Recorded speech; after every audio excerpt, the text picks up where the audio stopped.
जितना ज़्यादा बिटकॉइन लोग एक्सेप्ट करेंगे उतना ज़्यादा बिटकॉइन की डिमांड बढ़ जाएगी। ठीक है। और जितनी ज़्यादा जिस चीज़ की डिमांड बढ़ती है उतनी ज़्यादा उस चीज़ की प्राइसिंग बढ़ती है। टोटल बिटकॉइन ईजाद जो होने हैं वो होने हैं 17 मिलियन। 17 मिलियन, ठीक है। उसके बाद बिटकॉइन ईजाद नहीं होंगे। बैंकिंग को क्या थ्रेट है? बैंक क्या होता है? बैंक ये होता है कि मेरे पास पैसे, मैं उस पैसे को आपके पास रखवाता हूँ, उससे आप सूद कमाते हैं, आमदनी कमाते हैं, और मुझे सर्विस देते हैं कि मुझे फैसल को तनख्वाह देनी है, मुझे शाहरुख को पैसे देने हैं, मुझे कबाब खरीदने हैं, बैंगन खरीदने हैं, छोले खरीदने, मैं अपने रुपए लेके उसको दे देता हूँ। अब मिसाल के तौर पे नेटफ्लिक्स आ रहा है तो सिनेमा वाले तो लड़ेंगे ना, नेटफ्लिक्स को सू करेंगे, लड़ेंगे, चीखते रहेंगे। ऊबर आ गया, करीम आ गया, टैक्सी वाले लड़ेंगे, चीखेंगे। MP3 आया, गाने वाले, रिकॉर्ड कंपनी चीखते रहे। आखिर में क्या हुआ? सब बैंकरप्ट हो गए। अब बैंक से इस वक्त क्या कर रहे हैं?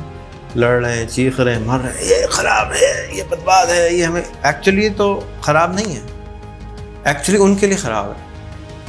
अगर आज पाकिस्तान के हर मोबाइल फ़ोन में बिटकॉइन अलाउड हो जाए, जैसे कि एल सल्वाडोर ने कर दिया कि आपको हमारी करेंसी रखने की ज़रूरत आज से नहीं है।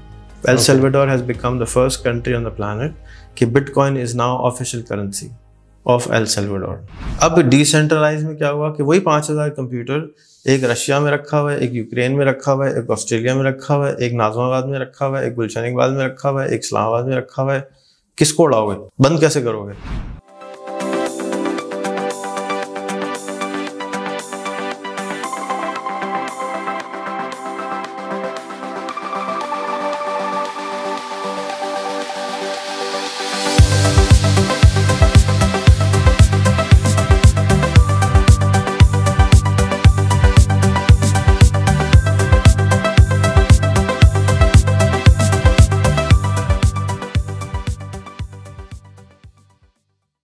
अस्सलाम वालेकुम एवरीवन। आज की पॉडकास्ट में मेरे साथ फैसल राठौड़ हैं। फैसल राठौड़ जो हैं जजी पुश्ती बैंकर हैं। इनके अब्बा भी बैंकर थे, ये भी बैंकर हैं, और इनके अब्बा एक बड़े बैंक में प्रेसिडेंट थे, और ये अब एक और बैंक में सीनियर वाइस प्रेसिडेंट हैं, और पिछले एक बैंक में भी बहुत सीनियर पोजीशन पे थे।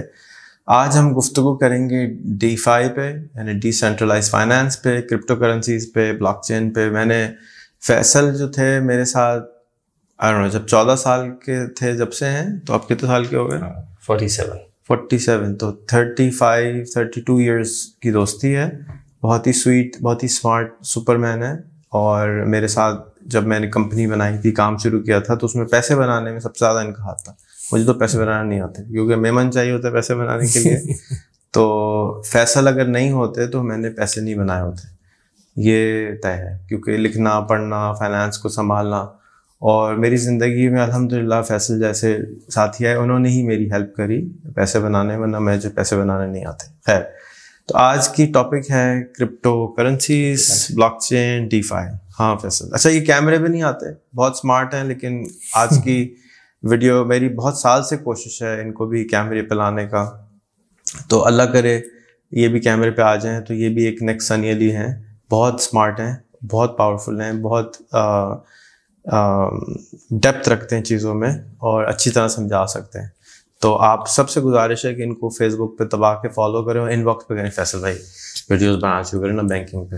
हाँ फैसल भाई। अस्सलाम वालेकुम रैन भाई। थैंक यू रैन भाई। रैन भाई, हमारे मुल्क में क्रिप्टो करेंसी के ऊपर डिबेट बहुत होती है, लेकिन उसकी डेप्थ बहुत कम लोग जानते हैं। जैसे मैं भी पढ़ता रहता हूँ, लिखता रहता हूँ, लेकिन उसकी इन डेप्थ वर्किंग लोगों को नहीं पता। तो अगर आप उस पर कुछ बताएं हमें, और फिर इस सीक्वेंस को हम आगे लेके चलते हैं। तो सबसे पहले स्टार्ट करते हैं, what is crypto currency and how it works. Crypto currency का जो लफ्ज़ है क्रिप्टोलॉजी से निकला है कि इनक्रिप्टेड फॉर्म में करेंसी। इसको आसान करने के लिए किसी ने कहा कि ये क्रिप्टो करेंसी है। आपने ईमेल देखी, बल्कि आपने मेरे साथ जर्नी में भी हिस्सेदार थे कि भाई ईमेल से पहले पोस्ट मेल थी। इलेक्ट्रॉनिक ईमेल जब आई तो पोस्ट मेल की वैल्यू कम हो गई, और अब आप देख रहे हैं कि तकरीबन ख़त्म हो गई है। तो बिल्कुल इसी तरीके से आपने देखा कि नेटफ्लिक्स आया तो उसने मूवी का पूरा सिस्टम चेंज कर दिया। यूट्यूब आया तो उसने वीडियो का सिस्टम चेंज कर दिया। स्पॉटिफाई जैसे, नैपस्टर आया तो आवाज़, गाने, बिल्कुल गेम चेंज हो गया। MP3 आया, तो MP3 आने की वजह से पूरा गाने का सिस्टम दुनिया में तब्दील हो गया। क्रिप्टो करेंसीज के अंदर जो ख़ास बात है, ख़ास तौर पे अगर हम बिटकॉइन से शुरू करते हैं, क्योंकि सबसे पहला क्रिप्टो बिटकॉइन जिसको लोग जानते हैं वो बिटकॉइन, हो सकता है उससे पहले आए हों लेकिन जानते नहीं हैं लोग। अब बिटकॉइन में ऐसी क्या ख़ास बात है कि वो बिटकॉइन है। जितने भी दुनिया के कंप्यूटर्स हैं, इंटरनेट है, फ़र्ज़ कर लें, पहले आप इंटरनेट को समझना पड़ेगा ब्लॉकचेन को समझने के लिए, और ब्लॉकचेन को समझना पड़ेगा क्रिप्टो करेंसीज को समझने के लिए। इसलिए मेरा इस पे 1 घंटे का लेक्चर है, आप उसको देख सकते हैं, क्योंकि इट्स लिटिल कॉम्प्लिकेटेड। ओके। और जितने सवाल करोगे उतना मैं अच्छी तरीके से समझा सकूँ। बिल्कुल ठीक है। आप भी, ऑडियंस जो है वो भी सवाल कर सकती है कमेंट में भी, और जो बैठी है सामने वो भी, आप बैठ सकते हैं चाहे तो। इंटरनेट कैसे काम करता है? आज के दौर का जो इंटरनेट है, ओरिजिनल ऐसा नहीं था, आज के दौर का जो इंटरनेट है, मेजॉरिटी दुनिया के लोग जीमेल चलाते हैं, गूगल फोटोज चलाते हैं, फेसबुक चलाते हैं, लिंक्डइन चलाते हैं, हॉटमेल याहू वगैरह चलाते हैं, इंस्टाग्राम चलाते हैं। तो मेजर जो 3-4 कंपनीज हैं हो गई माइक्रोसॉफ्ट, गूगल, फेसबुक, 3 को ले लेते हैं, अमेजोन भी है चौथा। दुनिया के अंदर फ़र्ज़ करें मुझे rehan.com बनानी है, तो पहले क्या होता था कि मैं एक होस्टिंग कंपनी के पास जाता था, वहाँ पर वो मुझे एक सर्वर देते थे, एक डब्बा देते थे, उस डब्बे के ऊपर एक IP एड्रेस होता था, इंटरनेट प्रोटोकॉल एड्रेस होता था, उसको इंटरनेट से कनेक्ट कर दिया जाता था। अब वो डब्बा मेरी प्रॉपर्टी थी, उसके अंदर मैं ईमेल सर्वर बना सकता था, वेब सर्वर बना सकता था। तो जब मैंने काम शुरू किया था इंटरनेट का, तो मेरे पास तरह के बहुत सारे डब्बे थे। कनाडा के अंदर मैंने सबसे पहले सर्वर्स खरीदे थे, तो उस डब्बे के अंदर वो प्राइवेट डब्बा था मेरा, और $250 महीने का मैं एक डब्बे का देता था, और उस डब्बे पे मेरा ईमेल सर्वर था, मेरा वेब का सर्वर था। एक ही सर्वर के ऊपर आप मल्टीपल चीज़ें भी कर सकते हैं अगर ज़्यादा लोड नहीं। फिर क्या हुआ कि तकरीबन 8 साल पहले, आज से अप्रॉक्सीमेटली समझो 2010-2012 में जाके Amazon EC2 क्लाउड अनाउंस हुआ।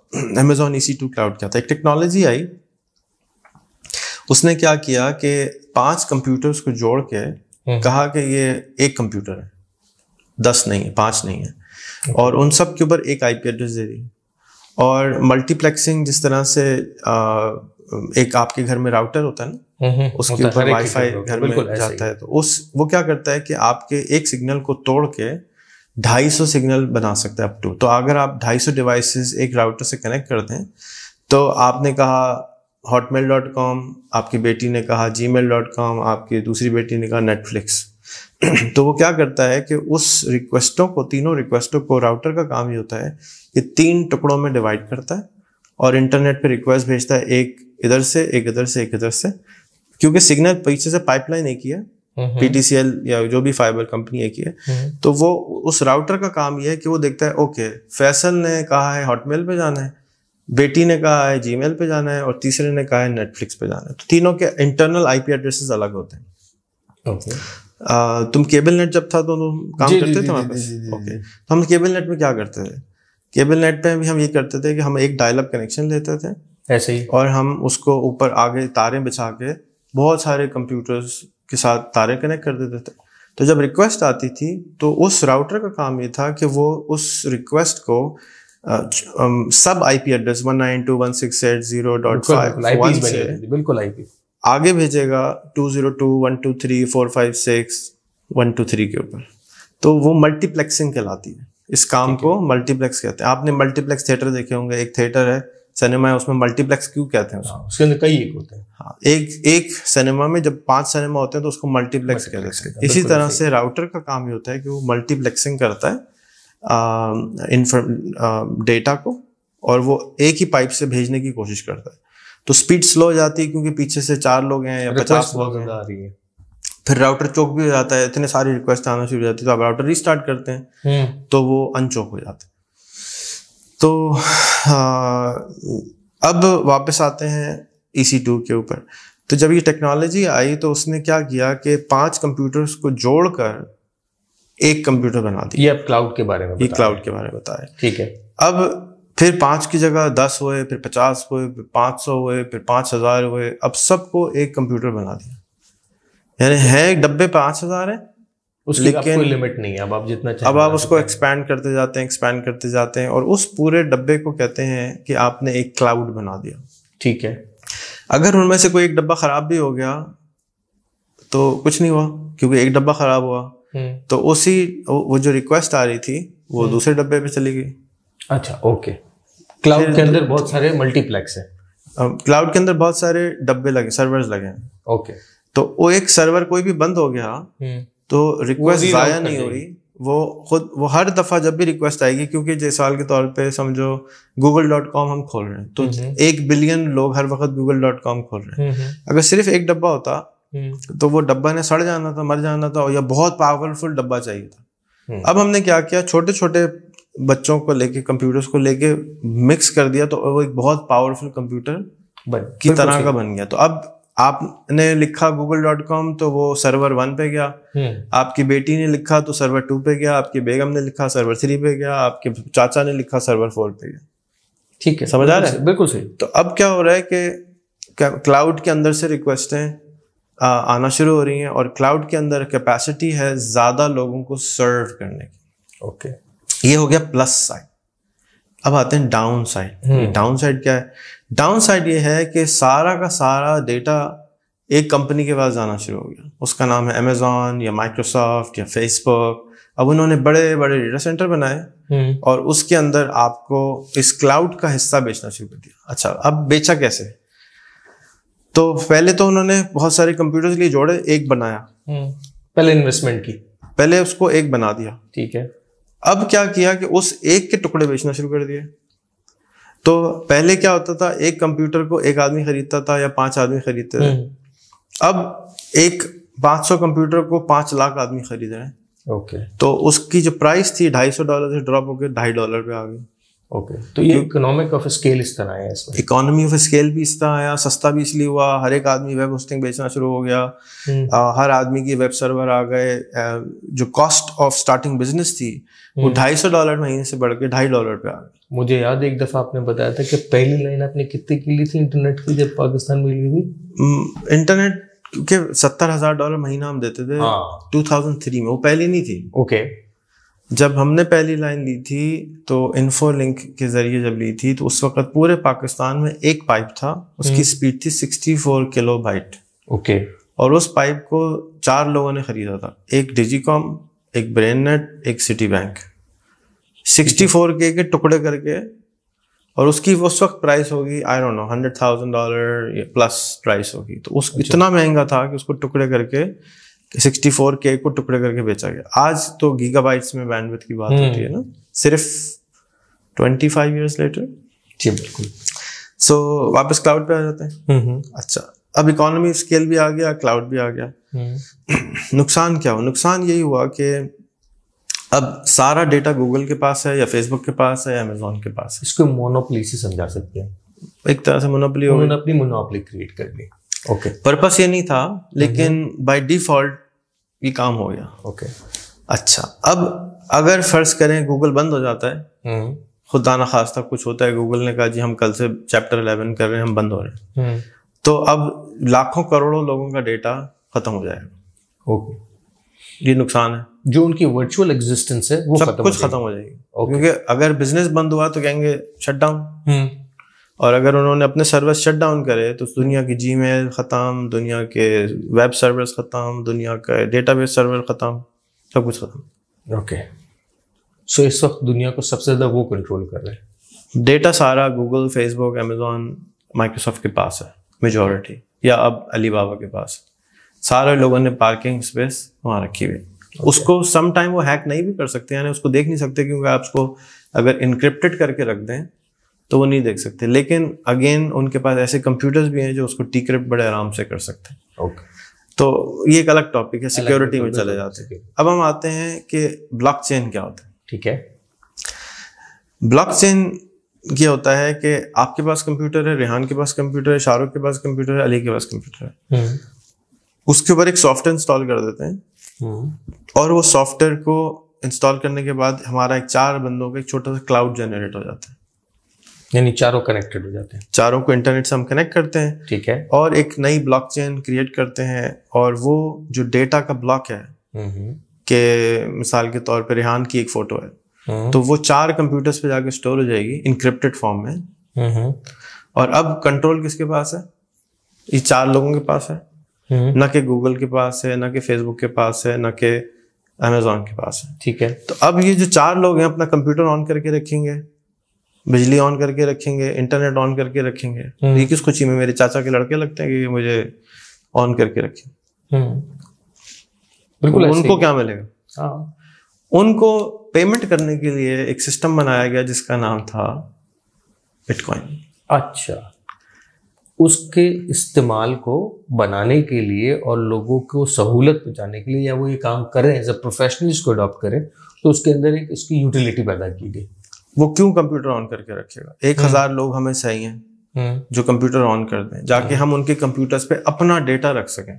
ओके, डेटा रख सकें। ठीक है। आपको अपनी तस्वीर रखनी है, आपको अपने बैंक का डेटा रखना है, आपको कुछ भी रखना है, उसको आप किसी जगह तो रखेंगे ना, कोई एक हार्डवेयर चाहिए। अगर आप सेंट्रलाइज्ड हार्डवेयर रखते हैं एक जगह, आपने बहुत अच्छी सी बिल्डिंग ली, उसमें डेटा सेंटर बनाया, फिर एक जगह हो गया वो। कंट्रोल किसके पास गया? एक आदमी के पास। एक सीईओ ने कहा ऐसे कर दो, हो गया। सही। ठीक है। ब्लॉकचेन टेक्नोलॉजी के अंदर क्या हुआ कि 1000, 10,000, 10 लाख लोग आ गए। उन्होंने कहा जी मेरा कंप्यूटर फारिग है, अभी मेरा बेटे का कंप्यूटर है, फारिग पड़ा होता है रात भर, मैं उसको ऑन करके छोड़ देता हूँ, उसमें एक सॉफ्टवेयर डाल देता हूँ, उस सॉफ्टवेयर के आपकी वजह से वो मेरे ब्लॉकचेन से जुड़ जाएगा। ठीक है। और हजारों लोगों का डेटा में से कुछ कुछ टुकड़े, तो क्या होगा कि मिसाल के तौर पे तुम्हारी तस्वीर स्टोर करनी है, तो चश्मे वाले पिक्सल एक जगह चले गए, बाल वाले एक जगह चले गए, आंख वाले, तो कोई उसको समझ नहीं सकता कि हो क्या रहा है। डेटा तो है लेकिन वो एन्क्रिप्टेड फॉर्म में स्कैटर्ड हो गया। ठीक है। और इस काम के लिए कि वो कहीं रेप्लिकेट, यानी अगर फिर के तौर पे आपने डिसाइड किया जी मुझे अब इस ब्लॉकचेन का हिस्सा नहीं बनना, तो वो एक ही डेटा को मल्टीपल जगह रखता है। अच्छा, बहुत सारी जगह रखता है डेटा को। तो जाके अगर आपका कंप्यूटर बंद भी हो जाए, सड़ जाए, बम फट जाए, कुछ भी हो जाए, तो आपका डेटा कहीं ना कहीं ब्लॉकचेन में अवेलेबल हो। ओके। अब ये सारा डेटा जो भी पार्क कर रहा है, उसको पेमेंट करने के लिए एक सिस्टम बनाया, सतोशी उसका नाम है जिसने सिस्टम बनाया। उसने कहा कि अगर आप अपने कंप्यूटर को इतने प्रोसेसर पावर को इतनी देर के लिए ऑन करके रखेंगे, तो मैं आपको इसके एवज में इतने बिटकॉइन दे दूंगा। बिट आप इस्तेमाल करेंगे, उसके मैं आपको कॉइन्स पेमेंट कर दूंगा, उसका नाम है बिटकॉइन। ओके, ठीक है। अब आपने अपने कंप्यूटर, आपने कहा ओ मेरे पास 10 कंप्यूटर फालतू हैं, मैं ऑन कर देता हूँ, उसको मैं रखता हूँ, आप उस पर जो करना करें। किराए पे मैंने आपको दे दिया। किराए पे दे दिया, बिल्कुल ठीक है। ठीक है। अब आपको किराया आया, किराए की शक्ल किस शक्ल में थी? बिटकॉइन की शक्ल में। जैसे पुराने जमाने में आप क्या कहते थे, या आज भी अगर आप कोई किसान है, आपके पास 10 एकड़ जगह है, आपके पास वो आया, आपने कहा जी मुझे किराए पे दे दो। फिर किराया क्या दोगे? मैं फसल का आधा आपको दे दूंगा। ऐसा ही आज भी यही है। तो कितने, अब 2 ट्रक गेहूं के आपके हो गए। आपको नोट नहीं मिले, पैसे नहीं मिले, बल्कि क्या मिला? Wheat coin. हाँ, वीट है, उसका आपने कॉइन में, बिल्कुल ठीक है। आप कहे जी एक दाना वीट का जो 1 किलो का एक कॉइन है। बिल्कुल सही। अब आप बाजार में जाते हैं तो आपको कोई ऐसा इंसान चाहिए जिसको वीट कॉइन खरीदने हो। अगर वीट कॉइन कोई नहीं खरीदेगा या वीट कोई नहीं खरीदेगा तो वो कूड़ा है। ऐसे ही मिसाल के तौर पे आपने उस फार्म पे एवोकाडो उगा दिया, अब आपके पास 10 ट्रक एवोकाडो के खड़े हैं और कोई एवोकाडो नहीं खरीदता, तो आपका कचरा हो गया वो। ऐसे ही। तो आप क्या करते हैं, आपके गांव में तो कोई एवोकाडो नहीं खरीद रहा, आप एक सब्जी मंडी में जाते हैं, इसको कहते हैं क्रिप्टो एक्सचेंज सेंटर या एक्सचेंज या मंडी, सब्जी मंडी की तरह। हाँ, क्रिप्टो की मंडी, एक्सचेंज उन्होंने मार्केट बना ली, मार्केट प्लेस क्रिप्टो की मार्केट, क्रिप्टो एक्सचेंज के नाम से, जैसे मनी एक्सचेंज है उस तरह क्रिप्टो एक्सचेंज है। ये मैं इसलिए अल्फाज यूज कर रहा हूँ कि ये चीजें लोगों को नहीं मालूम कि क्रिप्टो एक्सचेंज क्या होती है, इस तरह होती है, आसान समझाने के लिए। अब आपके पास आ गए बिटकॉइन। ठीक है। बिटकॉइन को स्टोर करने के लिए एक चीज बनाई गई जिसका नाम रखा गया बिटकॉइन वॉलेट। ठीक है। एक वॉलेट है, आपको पता तो होना चाहिए ना मेरे पास कितने पैसे हैं। हाँ। तो आप उस बिटकॉइन वॉलेट के अंदर, वॉलेट में आपके पैसे आना शुरू हो जाते हैं, जमा हो रहे हैं, आप कह रहे हैं मेरे पास अब 100 कॉइन आ गए, तो जो पहली ट्रांजैक्शन थी बिटकॉइन की, वो उन्होंने पिज्जा खरीदे उससे, ठीक है, और उस पिज्जे के अगेंस्ट में उन्होंने 100 या 200 सुना है कि बिटकॉइन पेमेंट करी। ठीक है, आज के हिसाब से 100 बिटकॉइन की कीमत जो है वो इस वक्त $40,000 का एक बिटकॉइन है जी, ऐसे ही। तो जो $4 अरब का वो कोई पिज्जा हो गया जो शुरू में खरीदा गया, शुरू में। तो लेकिन वो उसके लिए तो कूड़ा था, कोई खरीद ही नहीं रहा था, उसको क्या करता। हाँ। अच्छा, अब वो बिटकॉइन आपके पास आ गए, अब आपको कुछ ना कुछ खरीदना है, तो आपने कहा यार मेरे को पिज्जा दे दो ना। उसने भी शुगल में कहा कोई बात नहीं, दे दे। उसने पिज्जा दे दिया, हालांकि उसको उसके लिए वो कचरा था सब। हाँ, फिर वो लेके आगे किसी के पास गया होगा, उसने कहा होगा भाई अमरूद है तेरे पास, तो अमरूद लेगा मेरे, अच्छा भाई ले ले, मैं देखूं ये क्या होता है। कोई होगा मेरी तरह पागल कि भाई चलो ट्राई करते हैं, तो ट्राई की, और अब आहिस्ता आहिस्ता लोगों ने उसको एक्सेप्ट करना शुरू कर दिया। जितना ज्यादा बिटकॉइन लोग एक्सेप्ट करेंगे उतना ज्यादा बिटकॉइन की डिमांड बढ़ जाएगी। ठीक है, और जितनी ज्यादा जिस चीज की डिमांड बढ़ती है उतनी ज्यादा उस चीज की प्राइसिंग बढ़ती है, प्राइस बढ़ जाए, डिमांड एंड सप्लाई का मैकेनिज्म आ जाएगा यहाँ पे। राइट। टोटल बिटकॉइन इजाद जो होने हैं वो होने हैं 17 मिलियन। 17 मिलियन, ठीक है। उसके बाद बिटकॉइन इजाद नहीं होंगे। अच्छा, मजीद बिटकॉइन नहीं होंगे। तो अब जितने ज्यादा आप सर्वर्स बढ़ते जाएंगे दुनिया में, उतना ज्यादा एल्गोरिदम या सॉफ्टवेयर मुश्किल होता जाएगा। पहले आपको अगर 1 घंटा ऑन करके रखने का 2 बिटकॉइन मिलते थे, तो अब आपको 100 घंटे ऑन करने का 1 बिटकॉइन मिलेगा, या 1000 घंटे ऑन करने का। क्यों? इसलिए कि प्राइस बढ़ रही है, वैल्यू बढ़ गई ना उसकी। ठीक है, तो पहले तो आपको $1 का 1 मिल रहा था, अब आपको 40,000, तो अब 40,000 गुना प्राइस कम होगी। तो जो आखिरी के 1 मिलियन बिटकॉइंस होंगे या जितने भी नंबर्स होंगे, वो बहुत मुश्किल से बाहर निकलेंगे सिस्टम से, क्योंकि वो छोटे से छोटा मिलेगा आपको। पहले आपको ज्यादा बिटकॉइन मिलते थे, अब आपको कम बिटकॉइन, प्रोडक्शन कम हो जाएगी, production due to value, production की प्रोसेस मुश्किल हो जाएगा, जिसकी वजह से प्रोडक्शन कम होगी, जिसकी वजह से मार्केट में भी सिस्टम चलता रहेगा। ओके, ये है बिटकॉइन। ठीक है, बिटकॉइन समझ में आ गया, बिटकॉइन एक्सचेंज समझ में आ गया। ये बताइए, ब्लॉकचेन समझ में आ गया, ब्लॉकचेन आइडिया थोड़ा हो गया, बिटकॉइन का भी हो गया, क्रिप्टो समझ में आ गया। इसमें फाइनेंशियल इंस्टीट्यूशन का कोई रोल है या उसके बगैर भी ये हो सकता है? इसमें कोई इंस्टीट्यूशन नहीं है। अच्छा, डिसेंट्रलाइज्ड फाइनेंस।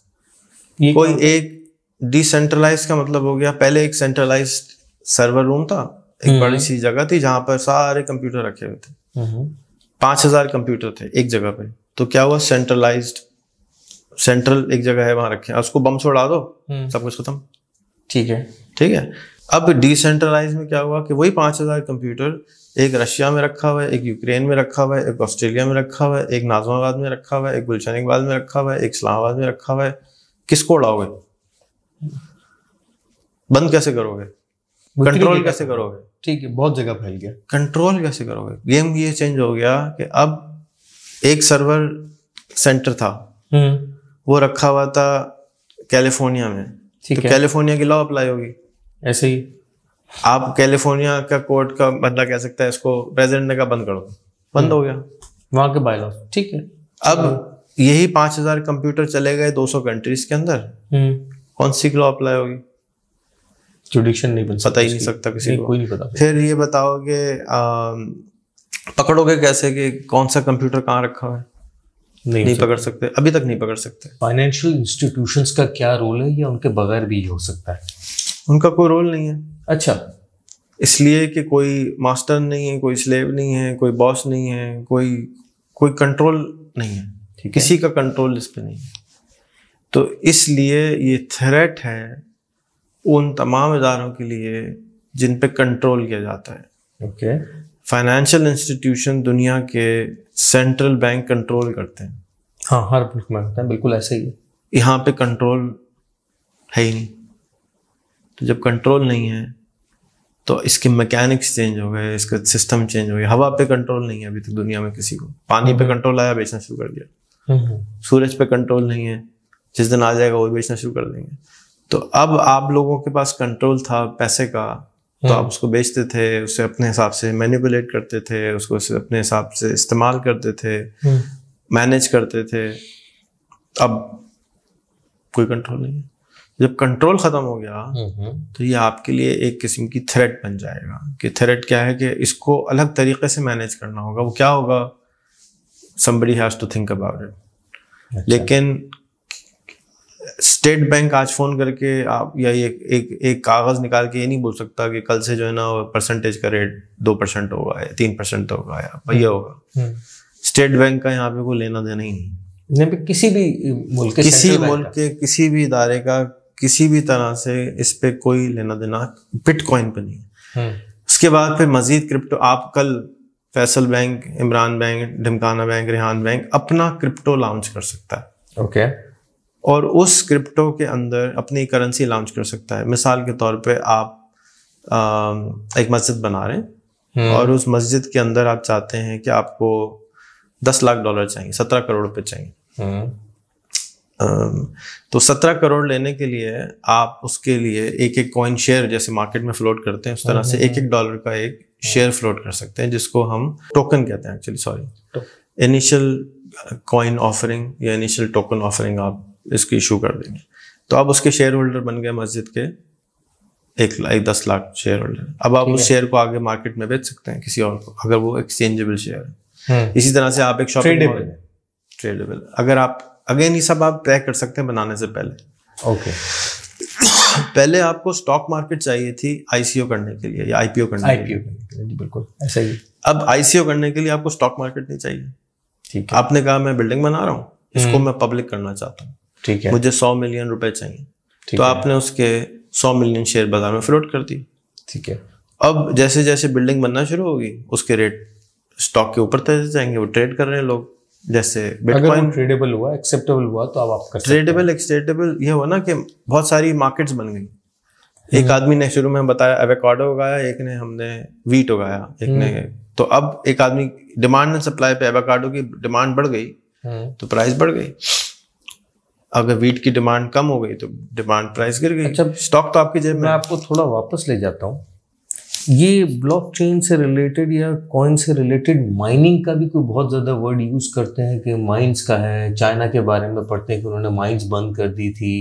एक जमाने में यूएसए ने कहा कि जी हम क्रिप्टो करेंसी के लिए कोई लेजिस्लेशन बनाना चाहते हैं। तो वो क्या सारी बातें हैं? ठीक है, दो अलग अलग सवाल है। ठीक है। माइनिंग में आपको समझा चुका हूँ। जो कंप्यूटर आपने ऑन करके रखे थे, ओके, उस पे जो सॉफ्टवेयर चल रहा था, ओके, उस सॉफ्टवेयर का जो किराया आ रहा था, ओके, उस किराया आने को की जो फीस थी वो आ रही थी बिटकॉइन में, और जो प्रोसेस चल रहा था मशीन के अंदर उसको माइनिंग कहते हैं। ओके, ठीक है। ये कंफ्यूजन इतनी ज्यादा थी कि मुझे ये सारा कुछ समझने में 5 साल लगे। ठीक है। काश के मुझे जल्दी समझ में आता था तो $10 का बिटकॉइन था उस वक्त जब मुझे बताना शुरू किया लोगों ने, तो मैं खरीद लेता। लेकिन मुझे जितने लोगों ने समझाया, जिस तरह से मैं समझा रहा हूँ, आपकी अम्मी को भी समझ में आ जाएगा। लेकिन जो मेजॉरिटी समझाने वाले थे उन्होंने इतना मुश्किल करके समझाया कि मुझे 5 साल लग गए समझने में कि ये एक तो इंटरेस्ट नहीं था। हाँ। मैं पता नहीं क्या मुसीबत है ये। दूसरा, समझाया सही नहीं।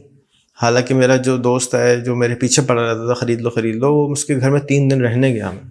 उसके साथ खाया पिया, टाइम गुजारा, नहीं समझा सका मुझे।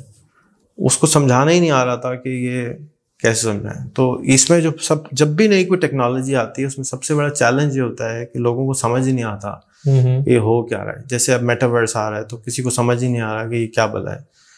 तो आपका पहला सवाल था कि ये माइनिंग क्या होती है, तो माइनिंग समझा दी मैंने। बिल्कुल ठीक है। कि एक्चुअली माइनिंग उस प्रोसेस को कह रहे हैं जो सॉफ्टवेयर आपके कंप्यूटर में चल रहा है और कंप्यूटर ऑन है, इस प्रोसेस को माइनिंग कह रहे हैं, क्योंकि एक्चुअली वो आपके लिए सर्विस दे रहा है, डेटा को खोद के रख रहा है, कुछ कर रहा है, ऑन है। लेकिन इसको इतना माइनिंग का वर्ड यूज नहीं करना चाहिए था, बहरहाल अब यूज कर लिया। सिंपल रेंट पे कर रहे हैं आप। असल में माइनिंग की वजह से जो मैंने कहा, माइनिंग से कंफ्यूजन, मुझे तक कंफ्यूजन थी कि यार ये क्या कुछ खोद के निकाल रहे हैं। एग्जैक्टली, माइनिंग का मतलब ये। मैं ये समझता था, हो सकता है और भी लोग समझते हो, कि ये एक्चुअली बिटकॉइन को अंदर से कहीं खोद के निकालना होता है, ढूंढना होता है। ऐसा कुछ नहीं था। कंसेप्शन ये था कि इसके पीछे कोई एसेट कि वो निकालते हैं, माइनिंग करते हैं और फिर इसकी वैल्यू डिटरमाइन करते हैं। एसेट क्या है? एसेट डेटा है। डेटा को ओके। एसेट डेटा है कि आप उसको पार्क कर रहे हैं अपने पास, आप बेसिकली किराया पे कर रहे हैं। आप उसको माइनिंग की जगह रेंट लिख देते तो इतना जिंदगी आसान हो जाती कि यार ये रेंट पे कर रहे हैं आप उस जगह का, बट बेसिकली रेंट पे कर रहे हैं। ठीक है। दूसरा सवाल जो मैंने लेजिस्लेशन का कहा था और चाइना का कहा था कि उन्होंने माइनिंग्स बंद कर दी है बीच में बहुत सारी, तो अब मिसाल के तौर पे इशू था लेकिन इसको समझने के लिए, अब मिसाल के तौर पे आप एक इन्वेस्टर हो, आपने कहा कि मेरी बिजली की कंपनी भी है या मेरे पास यहाँ पर यूनिट प्राइस सही, तो अब मैं स्कर्दू में रहता हूँ, IT मिनिस्टर स्कर्दू हूँ, मेरे पास पैसे फालतू पड़े हैं, मैंने कहा एक काम करते हैं, यहाँ पे बिजली 1 रुपए क्या थी यूनिट है, पर यूनिट कहलाता है स्कर्दू में भी, और जहां जहां बिजली बनती है वहां 1 रुपए है। या मैं एक ऐसी जगह रहता हूँ जहां बराबर में दरिया बह रहा है, मैंने वहां पे जो है 10 मेगावाट का एक जनरेटर लगा दिया है, बिजली मेरी फ्री है, तो मैंने 100 कंप्यूटर लगा दिए इधर, इंटरनेट की पाइप दे दी है, ठीक है, तो मुझे कमाई कहाँ से हो रही है, मैं तो बिटकॉइन बेच रहा हूँ। हाँ, जो माइनिंग कह रहे थे हम, खुले हुए कंप्यूटर्स को माइनिंग के थ्रू मैं पैसे कमा रहा हूँ, ठीक है, बस ये काम था। तो जिधर भी बिजली सस्ती थी इन्वेस्टर गए और वहां जाके उन्होंने कंप्यूटर्स रखे और उस पे वहां पे कंप्यूटर्स लगा दी, जिसको उन्होंने टर्म माइनिंग का दे दिया। बिल्कुल सही है। जब ये शुरू हो रहा था प्रोसेस, तो उस जमाने में लोगों ने स्पेशल प्रोसेसर्स बनाए कि कंप्यूटिंग तेज हो, माइनिंग ज्यादा हो सके, ज्यादा स्टोर हो सके, वगैरह वगैरह। तो फिर अब मिसाल के तौर पे मैं इस घर में 1000 कंप्यूटर लगा लूं तो बिजली का बिल मेरा चेंज हो जाएगा। बिल्कुल। अगर मुझे गवर्नमेंट को पकड़ना है तो मैं कैसे पकड़ेगी कि देखिए कि बिजली का बिल इतना बिल क्यों आ रहा है, फिर वो अंदर आएगी, देखेगी कि छापा मारेगी कि भाई यहाँ पे कंप्यूटर्स तो नहीं लगे हुए, उसको आपने कह दिया लीगल है, ठीक है, तो अब मैं कंप्यूटर नहीं लगा सकता, ठीक है। लॉ ये तो कर सकते हैं, लेकिन एक कंप्यूटर को आप कैसे पकड़ेंगे? समझ गया। 5 कंप्यूटर को कैसे पकड़ेंगे? मेरे घर में वैसे ही 10 कंप्यूटर है। मीन्स आपने रेजिडेंशियल जगह पे विदाउट परमिशन एक कमर्शियल बिजनेस कर लिया, जो कि उन्होंने यूनिट्स उसको पकड़ा। अभी तक तो इलीगल नहीं था ना, ठीक है, नहीं था। अभी तो आप 1000 कंप्यूटर लगाए, कोई मसला नहीं। जब लेजिस्लेशन आती है, लॉ आएगी उसके खिलाफ, तब वो आपने कहा इलीगल, आपने खुद ही कह दिया वन फाइन मॉर्निंग की जी आप पैसे कमा रहे हैं, हमें कुछ नहीं मिल रहा, बंद करो साले को। यही करते हैं ना, गवर्नमेंट ही करती है। तो उसके ऊपर टैक्सेशन कहीं नहीं हो रही थी, इसके कोई कानून नहीं थे। अच्छा। तो फिर इसी तरह से बिटकॉइन का कोई लेजिस्लेशन नहीं है, कंट्रोल नहीं है, तो वो परेशान है कि क्या होगा। हमने अब डॉलर के जरिए अमेरिकन गवर्नमेंट दुनिया कंट्रोल करती है, ऐसे ही। तो अब जब डॉलर ही की वैल्यू खत्म होना शुरू हो गई, बिटकॉइन की वैल्यू बढ़ना शुरू हो गई, तो वो डर रहे हैं कि कंट्रोल कैसे होगा, कंट्रोल कहाँ, सुपर पावर कौन है। मैंने अखबार में भी पढ़ा था कि अब वहां लोग जो है वो मॉर्गेजेस पे जाने के बजाय बिटकॉइन की तरफ मूव कर रहे हैं। देखो ये एक लंबी अलग चैप्टर है कि लोग क्या कर रहे हैं, उनका काम है, हमें समझना चाहिए कि हमारे लिए क्या नुकसान है और फायदा क्या है। यहाँ पे भी बहुत बहस हो रही है बिटकॉइन के ऊपर, गवर्नमेंट उसको ऑफिशियल अभी तक। पहले आप अपने बैंकिंग, क्योंकि आप बैंकिंग एक्सपर्ट हो, आप देखो ये बैंकिंग का तबाही कैसे करेगी, ये सोचो। अच्छा। अगर आपने इसको एम्ब्रेस नहीं किया तो जो अब मिसाल, अब मुझे बैंकिंग को क्या थ्रेट है, बैंक क्या होता है, बैंक क्या होता है कि मेरे पास पैसे हैं, मैं उस पैसे को आपके पास रखवाता हूँ, उससे आप सूद कमाते हैं, आमदनी कमाते हैं, और मुझे सर्विस देते हैं कि मुझे फैसल को तनख्वाह देनी है, मुझे शाहरुख को पैसे देने हैं, मुझे कबाब खरीदने हैं, बैंगन खरीदने हैं, छोले खरीदने, मैं अपने रुपए लेके उसको दे देता हूँ। अगर वो कल से डॉलर एक्सेप्ट, जैसे कंबोडिया में गया तो वहाँ डॉलर एक्सेप्ट होते हैं, तो या आप मेक्सिको चले जाएं या और बहुत पैनामा चले जाएं तो वहाँ डॉलर एक्सेप्ट होते हैं, आपको रुपए की, उनकी लोकल करेंसी की ज़रूरत ही नहीं है। या दुबई चले जाएं, वहाँ डॉलर एक्सेप्ट हो जाते हैं, आप आराम से डॉलर में ट्रेडिंग कर सकते हैं। लेकिन वहाँ छोटी परसेंटेज लोग होते हैं जो डॉलर में करते हैं। अगर सारे लोग डॉलर में एक्सचेंज करना शुरू कर देंगे तो आपकी जो अपनी करेंसी है, जो आप छाप सकते हैं, उसका कंट्रोल खत्म। तो मार्केट को जब आपने कंट्रोल करना है कि इन्फ्लेशन रेट बढ़ाना है, इन्फ्लेशन रेट कम करना है, पर आपने सूद का रेट बढ़ाना है, सूद का रेट कम करना है, क्या कहते हैं, काइबोर रेट को ऊपर करना है, नीचे करना है, कैसे करेंगे? डिस्काउंट रेट को करता है, कंट्रोल ही नहीं है क्योंकि बाजार में रुपए को इस्तेमाल ही नहीं कर रहा, गेम ओवर। स्टेट बैंक का गेम ओवर, बैंक का गेम ओवर। मुझे चाय की दुकान पे मैं जाता हूँ, उसको मैं बिटकॉइन दे देता हूँ, वो मेरे से बिटकॉइन एक्सेप्ट कर लेता, तो मेरे पास एक बिटकॉइन वॉलेट है, मैं उसको उस बिटकॉइन वॉलेट से टच करता हूँ, उसके पास बिटकॉइन चला जाता है, उसके वॉलेट में चला जाएगा। वॉलेट में जैसे आपकी जेब से पैसे निकल के उसकी जेब में जाते हैं, हाँ, इस वॉलेट से उस वॉलेट में चले गए। PKR का इस्तेमाल खत्म, फैसल बैंक का, मेट्रो बैंक का, अबीब बैंक का इस्तेमाल नहीं हो रहा। ओके, तो अब मुझे क्या जरूरत है बैंक की? जिस दिन व्हाट्सएप अपनी करेंसी लॉन्च कर देगा उस दिन मुझे रुपए और डॉलर की क्या जरूरत होगी?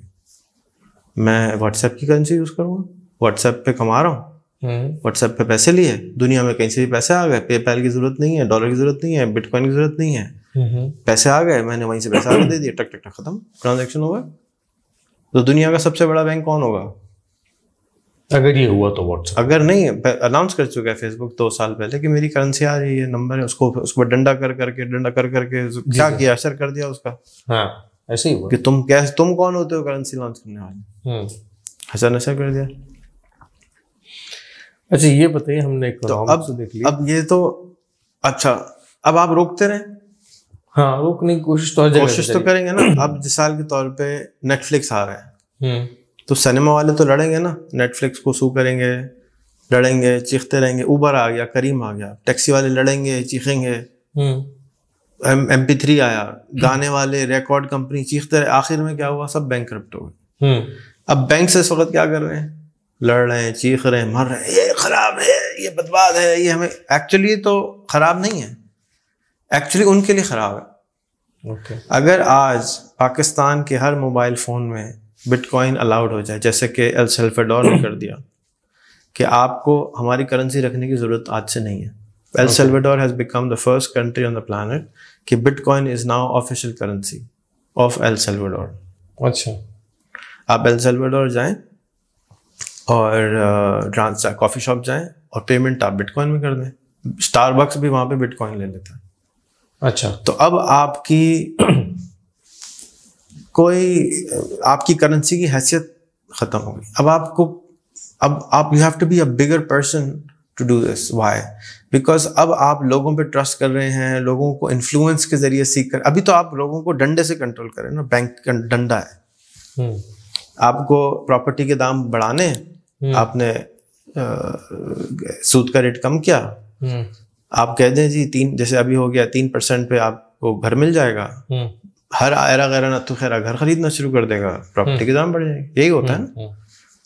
और आपको प्रॉपर्टी के दाम कम करने, आपने रेट बढ़ा दी। जो इस वक्त तुर्की का हशर खशर हुआ, यही हो रहा है कि तुर्की बेचारा कंट्रोल नहीं कर पा रहा। कभी बेचारा 3 से लेके लीरा से लेके 17 लीरा पे पहुंच जाता है बेचारा 3 साल में, और एक महीने के अंदर अंदर वो 8 लीरा से 17 लीरा पे पहुंच गया था। जब भी रेट खेलते हैं वो उनका बेड़ा गर्क हो जाता है। तो कंट्रोलेबल नहीं रहती इकोनॉमी। तो इकोनॉमी को कैसे, इकोनॉमिस्ट बेचारे ये परेशान हैं कि उनको समझ में नहीं आ रहा कि ये कंट्रोल कैसे होगा सब। क्योंकि जितनी इकोनॉमिक्स की लॉज थी, तरीके थे, नेशन स्टेट बनाया कंट्रोल करने के लिए। नेशन स्टेट के बाद अब कंट्रोल था आपके पास। अब एकदम से एक टेक्नोलॉजी आ रही है जो पूरे नेशन स्टेट का बेड़ा गर्क कर रही है। व्हाट्सएप के ऊपर बैठकर मैं यहाँ से इंडिया से ट्रेड कर सकता हूँ। मुझे आपके पास जाने की, मुझे घर खरीदना है तुर्की में, मैंने व्हाट्सएप पे पेमेंट करी, घर मेरा हो गया। ना बैंक जाना है, ना किसी से बात करनी है, ना किसी से पूछना है, ना किसी से इजाज़त देनी है, ना किसी को बताना है मेरे पैसे कहाँ से आए, कहाँ से गए, कुछ नहीं है, मेरे पैसे हो गए। मुझे इंडिया से पान खरीदना है, मैंने टक टक टक या सर्विस खरीदी, टक टक टक पेमेंट चली गई। तो अब बैंक्स क्या करेंगे बेचारे? ये तो सारे बैंक करते थे। अभी मेरा एक वायर आता है अमेरिका से पाकिस्तान, $50 चार्ज कर लेते हैं बैंक वाले। जो 20 साल पहले फीस थी, टेक्नोलॉजी सारी इधर हो गई, उनकी कॉस्ट कहाँ से, वायर सब खत्म, ठक करके वो पैसे करते हैं, हमसे $50 ले लेते हैं। तो ज्यादती कर रहे थे ना हमारे साथ।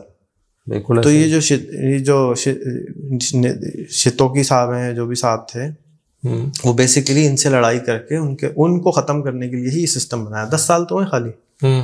10 साल में एक $0 की वैल्यू $65,000 की वैल्यू बन जाए, तक गई थी। बिल्कुल सही कहा। और इस वक्त भी $40,000 है ना। तो अभी भी लोग ट्रेडिंग कर रहे हैं, इस्तेमाल कर रहे हैं। तो लोगों ने अपने पैसे पार्क, अभी मैं तुर्की में था तो मैं एक एक्सचेंज में गया, वहां पे दुकानें हैं बिटकॉइन की। अच्छा। तुर्की में लीगल है। लीगल है वहाँ पे? आप दुकानें बाकायदा एक्सचेंजेस हैं, आप जाएं पैसे लेके जाएं और बिटकॉइन खरीद लें। ठीक है।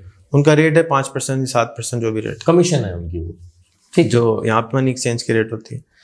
तो एक आदमी बेचारा लेबनान से आया हुआ था, लेबनान की जो करेंसी थी वो 1000% गिर चुकी थी, रो रहा था, सूटकेस में पैसे लेके आया हुआ था डॉलर कि भाई इसके बिटकॉइन दो जाके मैं कहीं जाऊं, इसको तो लेके जाना भी मुसीबत है, बिटकॉइन मेरी जेब में होता है, मैं जहाँ मर्जी ले जाऊँ, किसी को पता ही नहीं कि कहाँ लेके जा रहा हूँ। तो ये जो आज़ादी थी इंसान की वो वापस देगा ये।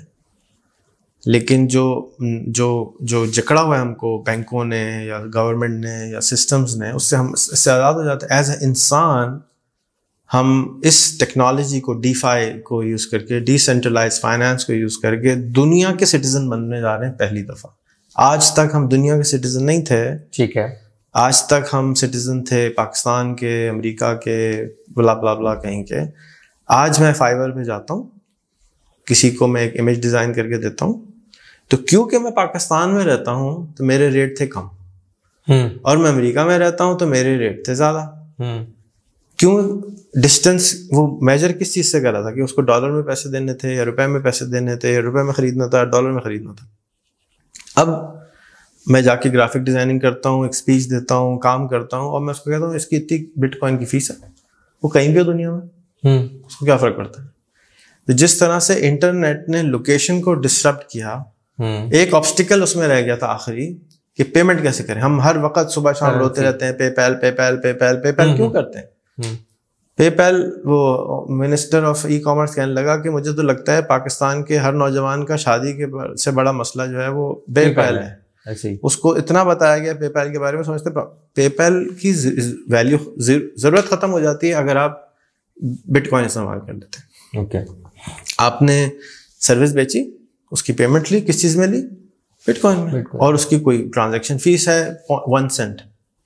आप $1 बिलियन ट्रांसफर करें, जो भी ट्रांसफर करें, या $1 ट्रांसफर करें, नहीं तो है ना। अभी अगर आप बैंक टू बैंक ट्रांसफर करते हैं, फैसल बैंक ने अभी मेट्रो को $1 बिलियन देना है, वो 1 महीने की ट्रांजैक्शन है, प्लस उसके ऊपर कॉस्ट होगी बहुत सारी।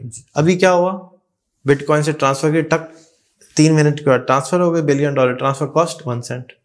तो जो $50 बैंक मुझसे ले रहा है अमेरिका से पाकिस्तान पैसे भेजने के, बदमाशी कर रहा है, वो ज्यादती कर रहा है ना मेरे साथ। असल में इसमें लोग थ्रेट ये कहते हैं कि बैंक्स जो होते हैं वो गवर्नड होते हैं, आपका पैसा सिक्योर रहता है, फिल्टर्ड है, अब जो पैसा है ये तो कहानी है ना, लीगल नहीं है। अगर इसमें फॉर एग्जांपल कल कला को जो बिटकॉइन बनाने वाले एक कंपनी है, कोई कंपनी नहीं बिटकॉइन बनाने वाली, अच्छा, लोग ये कहते हैं कि अगर ये पीछे से बंद हो जाए या गायब हो जाए तो कैसे पता चलेगा? समझाओ कैसे गायब? अभी तो पूरा समझाया कि ये काम कैसे करता है। वो तो जब एक कंप्यूटर ही नहीं है तो बंद कौन करेगा? उस पर जो सॉफ्टवेयर चल रहा है वो ओपन सोर्स है, आप उसकी पूरी सोर्स कोड पढ़ के देख लें, इसमें लिखा हुआ क्या है, किस तरह काम कर रहा है, कहाँ पे रखा जाएगा, कब बंद होगा, कब खोलेगा, हर चीज आप देख सकते हैं। अच्छा, डेटा जो है रखा हुआ है वो भी देख सकते हैं। आपको नजर आ रहा होगा $1 बिलियन की ट्रांजैक्शन हुई है, लेकिन ये नहीं पता चल रहा होगा कि ए से बी में गई है, और ये ए जो था वो अमेरिका में था, बी चाइना में था, क्योंकि आईपी एड्रेस आ रहा है। लेकिन आपको ये नहीं पता होगा कि उसके पीछे फैसल बैंक था, रेहान अलावाला था, शाहरुख खान था, फैसल था। ट्रांजैक्शन सबको नजर आती है। अच्छा, फिर जो पूरी बिल्डिंग का आर्किटेक्चर है वो भी ओपन सोर्स है, देख लो खत्म कैसे होगा, बता दो कैसे ये खत्म होने वाला है। तो इस वजह से ये थ्रेट है। आपको बेसिकली बुद्धू बना के, अगर आपने किताब सेपियंस पढ़ी है, नहीं पढ़ी तो पढ़े, खुदा के वास्ते पढ़े। Everything is a story. Okay, हमको स्टोरी बेची जाती है, ऐसे ही हर जगह पे कहा जाता है, एक कहानी बताई जाती है, फिर आपको उस कहानी को बेचा जाता है, 3 दफा कहानी सुनाई जाती है कि आप उस कहानी को सच समझने लगते हैं, फिर आप उस कहानी को खरीदते हैं। सेल्स यही है, बिल्कुल सेल्स का कॉन्सेप्ट यही है, स्टोरी टेलिंग होती है। हाँ, स्टोरी टेलिंग। हर आदमी आपको मंजन, मिसाल के तौर पे फ्लोराइड बड़ी अच्छी चीज है, पानी, बोतल का पानी नहीं पिया तो आप मर जाएंगे, सारे लोग बोतल के पानी पे आ गए, नलके का पानी सारे जिंदगी पिया कुछ नहीं हुआ, अभी बोतल का पानी नहीं पिया। तो ये स्टोरी है। आपको पहले स्टोरी डराया जाता है, इसमें आपने क्या अल्फाज यूज करे, ये सिक्योर है, ये गवर्न है, ये ब्ला ब्ला ब्ला ब्ला, ये सब है, और फिर आप 50 रुपए दें, उस पानी के जो नलके से आपको फ्री मिलता है। अब इंसान को देखो, वो नलके में फ्री आ रहा है, उसको नहीं कह रहा, नहीं ये फ्री में नहीं चाहिए, 50 रुपए दे के पानी पिलाओ। बिल्कुल ऐसे ही। बस ये डर खौफ है, और जितना ज्यादा खौफ है उतना ज्यादा महंगा है। नेस्ले लो तो उससे ज्यादा महंगा है। बिल्कुल जितना ज्यादा डराओगे उतना ज्यादा महंगा होगा। ठीक है, तो फिर ये गवर्नमेंट्स की ना एक्सेप्ट करने की वजह इस फर्स्ट ऑफ ऑल अनअंडरस्टैंड नॉट दे डोंट। आप जो कि एक बैंक के एग्जीक्यूटिव वाइस प्रेसिडेंट हो, आप कह रहे हो मुझको बिटकॉइन के बारे में नहीं पता कुछ, अब तो नहीं बोलो, नहीं पता। नहीं, अब नहीं बोल सकता, अब तो मैंने आपसे डिस्कस कर लिया। अब तो नहीं बोल सकते ना कि नहीं, अब नहीं बोल सकता। एक कॉन्फ्रेंस करो बैंकों की, बुलाओ हमको, मुझे बुलाओ, मैं समझाता हूँ ड्राइंग बोर्ड पे एक एक चीज हम अंचर पंचर निकाल के रख दूंगा बेटा। जब समझ आएगी तो 90% फियर आ जाएगा 80% फियर पे। आपको अपने एनिमी के बारे में पता ही कुछ नहीं था, आप उससे लड़ेंगे कैसे? अगर ये आपका एनिमी है पहले बात, तो आप उसको समझें। तो आइदर यू अटैक देम और यू जॉइन देम। अच्छा, ये बताइए, बिटकॉइन के बारे में बहुत ज्यादा कहा जाता है हलाल हराम का बड़ा चक्कर है, मुफ्तियाने कराम का बड़ा इसमें है। कितने मुफ्ती समझते होंगे ये क्या है? यही मैं आपको आना चाह रहा था कि असल में क्या है कि मेरी नॉलेज नहीं है, बहुत सारे लोगों की नॉलेज नहीं है, तो आप किसी वक्त निकालें, हम मेरे पास वक्त है, हम दारुल उलूम कोरंगी चलते हैं। नहीं, एक के पास नहीं जाऊंगा। नहीं, हम कहाँ चलते हैं? अगर उनकी समझ में आ गया, जैसे हम कहते हैं मुफ्ती तकी उस्मानी साहब है, उनको बिल्कुल समझ नहीं आएगा। अगर फॉर एग्जांपल उनको समझ नहीं आएगा, चले उनके भतीजे हैं जुबैर उस्मानी साहब, 10 आदमी होंगे तो मैं चला जाऊंगा। नहीं, 10 से ज्यादा बुलाएंगे वहां पे हम, क्योंकि दारुल उलूम जब भी आप 10 आदमी को बुलाएंगे, ठीक है, जो खुद उस सब्जेक्ट से रिलेटेड हो, जैसे अगर मैंने कहा आप बैंकर को बुलाएं, हाँ, वो उस सब्जेक्ट के मास्टर होंगे, मैं उनको समझाने, मतलब मैं आपको ऐसे मुफ्तियाने के नाम से मिला सकता हूँ जो बैंकिंग में बहुत, मतलब इस्लामिक बैंकिंग के लिए बड़े माने जाते हैं। सही है। पहले तो आप, अभी तो हम आपसे बात कर रहे हैं ना, आप बताएं, आप इसको हलाल समझ रहे हैं अभी तक या हराम समझ रहे हैं? असल में इसमें हलाल हराम का कोई काम ही नहीं है। एक बकरा आप खरीद रहे हैं, आपने एक बकरा खरीदा, उसको पाल पोस के बड़ा किया, आपने 10,000 का खरीदा था, अब आप 1 लाख का बेच रहे हैं, 90,000 रुपए का नफा है, इसमें हराम कहाँ से आ गया? हाँ, ज्यादती कर रहे हैं आपके, 90,000 रुपए नफा ले रहे हैं, लेकिन आप कहें मैंने इसको रोज बादाम खिलाए थे, मैंने इसको दूध पिलाया था, मुझे तो 90,000 चाहिए। या ये जिस घर में हम बैठे हुए हैं, हमारे दादा ने 5,000 रुपए का खरीदा होगा, आज 17 करोड़ रुपए का है, तो आप कहें जी ये तो ज्यादती है, तो हराम है नहीं? तो ये अब इसको हराम कहेंगे, हलाल कहेंगे या नफा कहेंगे? ये इसमें बाई एंड, देखें इस्लामिक में जो ट्रांजैक्शन होती है ना, बाय एंड सेल और पीछे asset, risk and responsibility, risk कैसे ट्रांसफर हुआ, तो उस मैकेनिज्म को तोड़ना पड़ता है। जब हम बैंकिंग में भी पढ़ते थे ना, तो हम हर ट्रांजैक्शन को समझने के लिए उसके बेताशा स्टेप्स बनाते थे और फिर उसको समझते थे कि जब ये ट्रांजैक्शन हुई तो कैसे हुई, उसमें जो ओनरशिप थी, यानी रोल और रिस्पॉन्सिबिलिटी एज अ बैंकर और कस्टमर क्या होती रही, और उसके साथ रिस्क कैसे चलता गया, जो शरीयत की डिफाइंड हुदूद है। तो वो उसके मास्टर है, मैं नहीं हूँ। लेकिन मेरा ख्याल है अगर इस टॉपिक को भी कवर किया जाए ना, तो बहुत सारे लोगों का मसला हल हो जाएगा और बेतहाशा लोग इसको करना चाहते हैं। मैं आपको ये बता रहा हूँ, बहुत सारे लोग इसको स्टडी कर रहे थे, लेकिन उनको कोई ऐसा आदमी मिला नहीं है जो इस बात को बता सके, समझा सके, उनके सवालों के जवाब दे सके। और उनको समझने के लिए मेरी दरख्वास्त होगी कि अगर हम सिस्टम के थ्रू भी उन्हें दिखाएं कि क्या क्या हो रहा है, क्योंकि वो क्या बिलीव करते हैं कि जब हमने शुरू भी की सिस्टम में ट्रांजैक्शन को, वो खुद जब देख रहे होते हैं ना, तो एक बात कही जाती है, जो इंसान देखता है, सुनता है, देख रहा होता है ना, उसका यकीन बढ़ता चला जाता है। सिर्फ डायलॉग के साथ शायद उसका, जैसे आपने कहा कि 90 से 80 होगा, लेकिन वो देखेगा, सुनेगा, समझेगा, तो शायद उसकी पहली दफा में नहीं, लेकिन इस टॉपिक को हम शुरू कर सकते हैं। तो मेरी आपसे दरखास्त है कि मैं इसका अरेंजमेंट करूंगा और आपको रिनाउंड स्कॉलर्स से, यानी जिनकी बड़ी नॉलेज इस पे और वो इंटरनेशनल लेवल्स के, यानी अगर मुफ्ती इब्राहिम ईसा साहब का मैं कहूँ तो वो उज़्बेकिस्तान में काम कर रहे हैं, ऑस्ट्रेलिया में काम कर रहे हैं। मैं आ जाऊंगा, आप बुलाएंगे, जैसे आपको मैंने फोन किया, आप आ गए, मैं आप मुझे फोन करेंगे, मैं आ जाऊंगा, नो प्रॉब्लम। मुझे तो खुशी होगी as long as it's recorded, as long, क्योंकि मेरी कोशिश यही होती है कि मेरी मेहनत जाया ना हो। नहीं, वो जाया नहीं, ये मेरी गारंटी है। वो लोग जाया इस तरह से मतलब ये कि बेशक उनको ना समझ में आए, तो आज फेसबुक भी हराम था, हलाल करवाया है, या नहीं करवाया तो नहीं, हलाल तो नहीं कहना चाहिए, बट इस्तेमाल खुलवाया है, यूट्यूब बंद करवाया उन्होंने, खुलवाया है, इंटरनेट बंद करवाया था, खुलवाया है। तो ये सब बंद क्यों था? लाउड स्पीकर भी बंद था, ट्रेन भी बंद थी, तो समझ ना आने की वजह से ना, क्योंकि उनका कोई लेना देना नहीं था उससे। तो अब जब मैं तो समझाने को तैयार हूँ, तो आप समझ लें, वीडियो उन तक पहुंचाएं, उनको कहें ये देख लो, उसके बाद भी सवाल की लिस्ट निकालो, फिर बुलाएंगे हम उसको, फिर समझाएंगे, हर दफ़ा चाय पिलानी होगी, डन, हम आ जाएंगे, नो प्रॉब्लम। डन। नहीं, इस सिलसिले की अच्छी वीडियो बन गई, मैं उनके साथ शेयर करूंगा इसको और कोशिश करूंगा कि उन लोग। अब DeFi में अपॉर्चुनिटीज क्या है, मैं आपको वो बताता हूँ। बिल्कुल, ये बताइए DeFi में अपॉर्चुनिटीज क्या है। आज आपका एक बैंक है, इजी पैसा, जैज कैश, ये भी बैंक्स हैं, ये भी बैंक, बिल्कुल ही। हबीब बैंक की कोई ऐप है, वो भी बैंक है। अपॉर्चुनिटीज ये हैं कि वो अपना क्रिप्टो लॉन्च करें। ओके। और जिस तरीके से रुपए चल रहा था उसी तरह से अपनी क्रिप्टो लॉन्च कर लें, एक अपॉर्चुनिटी है। तो वो ग्लोबल ऑडियंस के साथ आसानी हो जाएगी उनकी इंटरेक्शन। तो फॉर एग्जांपल हबीब बैंक की ब्रांच दुबई में है, हबीब बैंक की ब्रांच केनिया में है, न्यूयॉर्क में है। तो अब मुझे ट्रांजैक्शन करनी है फ्रॉम न्यूयॉर्क टू कराची, तो टक टक टक ट्रांसफर डन। अभी ये नहीं हो सकता, अभी आप लोगों ने कोई ग्लोबल इस तरह का सिस्टम नहीं बनाया। तो बैंक्स को ये चाहिए कि वो अपनी क्रिप्टो लॉन्च करें। अगर पाकिस्तान में लीगल नहीं है तो एस्टोनिया से करें, अमेरिका से करें, सिंगापुर से करें, दुबई से करें, जहाँ लीगल है वहाँ करें। आप लोग की कोई लिमिटेशन तो नहीं है ना कि हमने यहीं से करना है। जितने भी बैंकर्स हैं वो बिलियनर्स हैं, ट्रिलियनर्स हैं, तो उनके पास जो फंड्स अवेलेबल हैं उससे वो इस एक्सपेरिमेंट के अंदर आए। आइदर यू जॉइन देम और यू गेट डिसरप्टेड। कोडैक का एग्जांपल हमारे सामने है कि कोडैक ने इन्वेंट किया सब कुछ और खुद ही फायदा नहीं उठाया, खुद ही खत्म हो गया। नोकिया ने इन्वेंट किया सब कुछ और खुद ही फायदा नहीं उठाया, खत्म हो गया। तो दूसरा चेंज विद द टाइम। हाँ, तो अब जो बाइनेंस है वो दुनिया का सबसे बड़ा बैंक बन जाएगा। इससे पहले कि वो दुनिया का सबसे बड़ा बैंक बन जाए, आप उसी की टक्कर पे उसी की तरह की चीज़ें छोटी छोटी सी लॉन्च कर दें। जो बाइनेंस कर सकता है तो आप भी कर सकते हैं। आप तो बहुत स्मार्ट हैं, सारी ज़िंदगी इसमें गुजरी है, तो बाइनेंस के टक्कर की कुछ चीज़ें बनाएं। और ज़रूरी नहीं है कि मैं फिर रिपीट करता हूँ कि ज़रूरी नहीं है कि पाकिस्तान से आप इनकॉर्पोरेट करें ना। आप क्यों, पाकिस्तान की लॉ अलाउ नहीं करती, ना करें। इंटरनेट पे कंट्री नहीं होती। हाँ, ऐसे ही कुछ नहीं। इंटरनेट, आप एल सल्वाडोर जाए, वहाँ बना, एल सल्वाडोर ने तो लीगल टेंडर कर दिया उसको, तो आप वहाँ जाके बना। एल सल्वाडोर बिटकॉइन सिटी बना रहा है।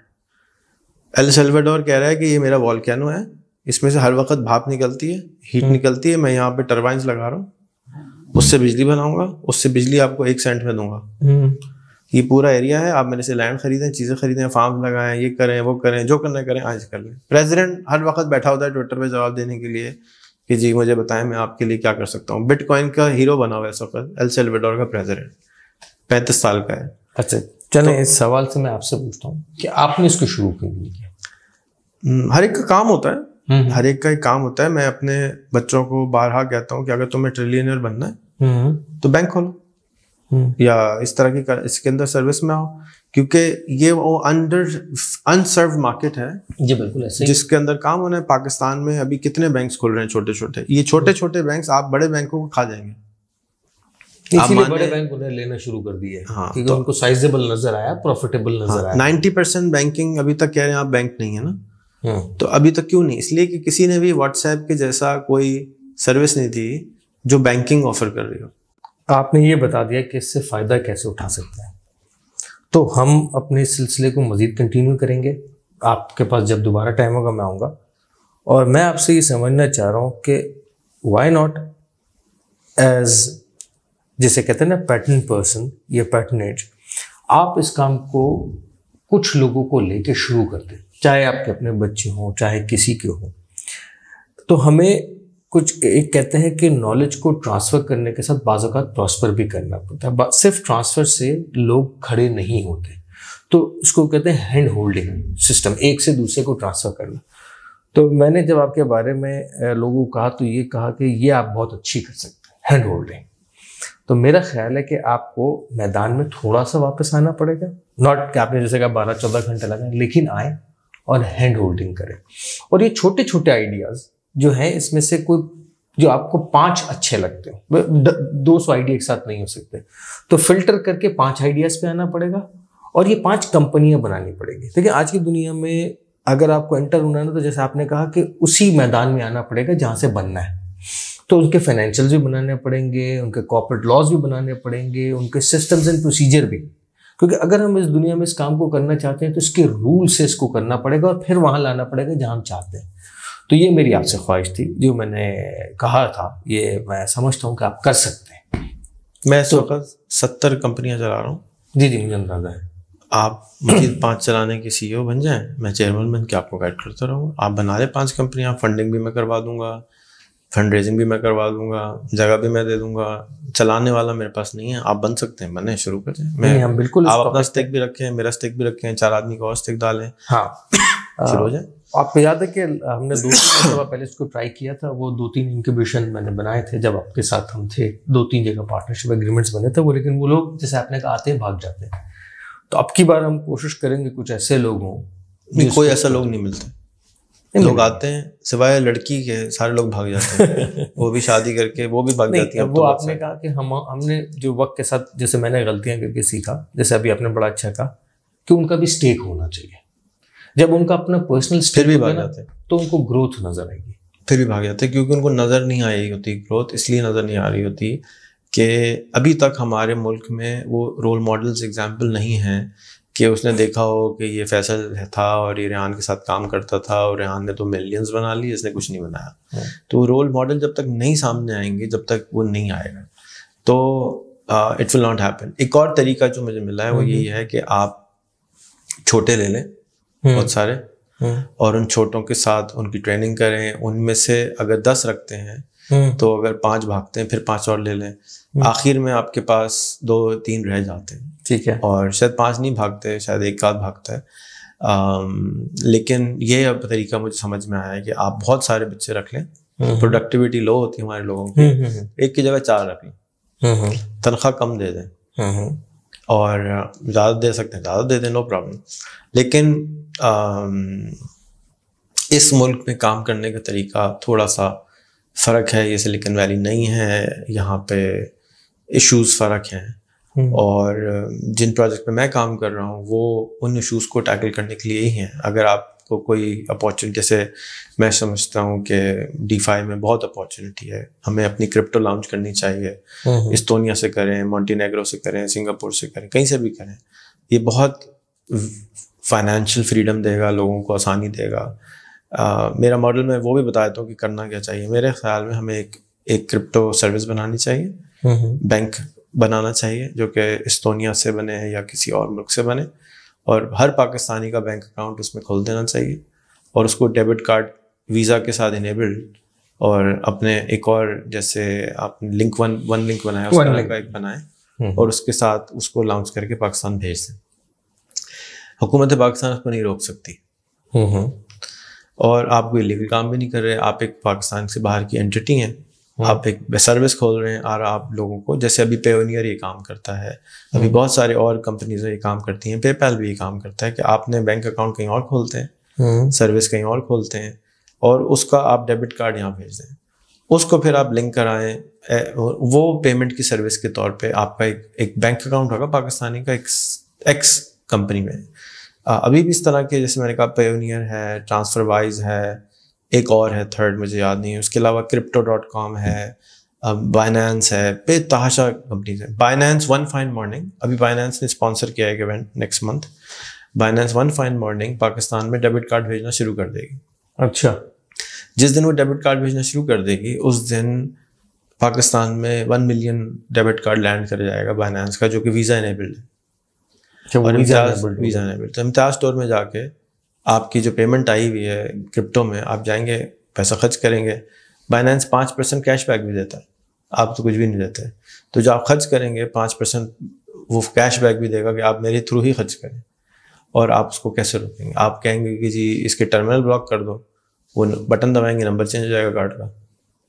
तो लड़ना एक अजीब व गरीब गवर्नमेंट के लिए मुश्किल होगा, स्पेशली क्योंकि वो समझ भी नहीं रहे कि होने क्या जा रहा है, क्या हो रहा है। लड़ेंगे। एक किताब है, मैं आपको रिकमेंड करूंगा, आपको अगर पढ़ने का शौक है, उसका नाम है the sovereign individual. The sovereign individual, the sovereign individual में 15 साल पहले ऑथर बता रहा है कि फ्यूचर कैसा होगा, और जो इंसान है खुद वो एक सॉवरेन स्टेट बनने जा रहा है। पहले किंगडम्स थे, फिर नेशन स्टेट आए, अब इंडिविजुअल स्टेट होंगे। आप, अगर आपके पास क्रिप्टो का अकाउंट है तो आप खुद बैंक हैं। ओके, आप उसको इतना एम्पावर कर देते हैं, आप सिस्टम बैंक, आप बैंक हैं। अगर आप समझ, बैंक क्या करता है, मेरे पैसे एक जगह रखवाते हैं ना, तो आपके पैसे आपके पास होंगे। क्योंकि इसमें गोल्ड की तरह नहीं है कि आपको गोल्ड को खड्डा खोद के छुपाना पड़ रहा है या कहीं दिखाना पड़ रहा है। ये एक नंबर है, वो आपके फोन में है और आप खुद ही बैंक है। जो क्रिप्टो वॉलेट है वो आपके फोन में है, वो वहीं रखे हुए पैसे। वो हर वॉलेट का ही कॉन्सेप्ट तो अब नहीं, हर वॉलेट का ही नहीं होता। अगर आपके पास कॉइन बेस का वॉलेट है तो कॉइन बेस के डेटाबेस में आप स्टोर्ड है, उनके सर्वर में है। अच्छा। और अगर आप bitcoin.com के वॉलेट पर हैं तो आपका वॉलेट आपके पास है, किसी के पास नहीं है। ओके। वो ब्लॉकचेन पे चल रहा है, वो आपके पास है। तो it's very slight difference, but you can understand it as time flows. Exactly. मेरा ख्याल में कि हमें कोई भी ये काम अगर करे, कोई बैंक करे, कोई थर्ड पार्टी करे, और पाकिस्तान, क्योंकि हम पाकिस्तानी हैं, हम पाकिस्तानियों के लिए काम करना चाहते हैं, तो पाकिस्तान में 200 मिलियन इंसान हैं। आप उस 200 मिलियन में से आप 10 मिलियन के ऊपर एक प्लान बना लें कि जी मैंने 10 मिलियन लोगों को अपना डेबिट कार्ड इशू करना है, बैंक अकाउंट उनका एस्टोनिया में खुलवाना है, यहाँ नहीं खुलवाना। तो सारी बैंकिंग जो है वो अभी जैसे JS बैंक की ऐप पे कर रहे हैं, उसी फैसल राठौड़ बैंक की ऐप पे कर रहे होंगे। उनको क्या फ़र्क पड़ता है? फ़र्क तो बैंक अमेरिका फैसल, फ़र्क तो पाकिस्तान गवर्नमेंट को पड़ता है कि उनको लग रहा है कि हमारे रिजर्व हमारे पास नहीं है, बाहर है। अब ये पूरा दुनिया का सिस्टम चेंज होने जा रहा है। यानी पूरा दुनिया, अभी सुबह से शाम लोग क्या कहते हैं, हमारी एक्सपोर्ट नहीं है, हमारी इंपोर्ट है। भाई जब करेंसी एक हो जाएगी तो ना इंपोर्ट ना export, game over, everything changes, everything changes. पूरा इकोनॉमिक सिस्टम जो दुनिया चला रहा है वो पूरा कोलैप्स करके एक नया सिस्टम आना है। वो कब आना है? 5 साल में आना है, 10 साल में आना है, 15 साल में आना है, ये नहीं मालूम। नज़र आ रहा है कि आ रहा है, जैसे एक सैलाब है टेक्नोलॉजी का, वो आ रहा है। अब इसको रोकने के लिए क्या करना होगा? इंटरनेट बंद कर दो? नहीं बंद कर सकते, अब नहीं हो सकता। तो चाइना ने great wall, fire wall of China लगा ली। चाइना अपने अंदर तो कंट्रोल कर सकता है, लोगों के VPN लगा के मिलियंस ऑफ लोग काम कर रहे हैं। हाँ, VPN चाइना में भी कर रहे हैं। हाँ। फेसबुक चाइना में बंद है, मिलियंस ऑफ लोग चला रहे हैं। यूट्यूब चाइना में बंद है, मिलियंस ऑफ लोग चला रहे हैं। जो मिलियन नहीं चला रहे उनको जरूरत नहीं है, उनको पता नहीं है, बेसिकली पता नहीं है, उनको पता चल जाएगा, वो भी शुरू कर देंगे। सही। मैं अमेरिका में कंपनी 21 साल से चला रहा हूँ, नहीं ज़्यादा हो गया, 97 में पहली कंपनी बनाई थी, 24 साल से चला रहा हूँ। ओके। 99% लोग चला सकते हैं, क्यों नहीं चला रहे? पता नहीं है, तरीका नहीं आता, गूगल ही नहीं किया कभी, ये सवाल ही नहीं लिखा।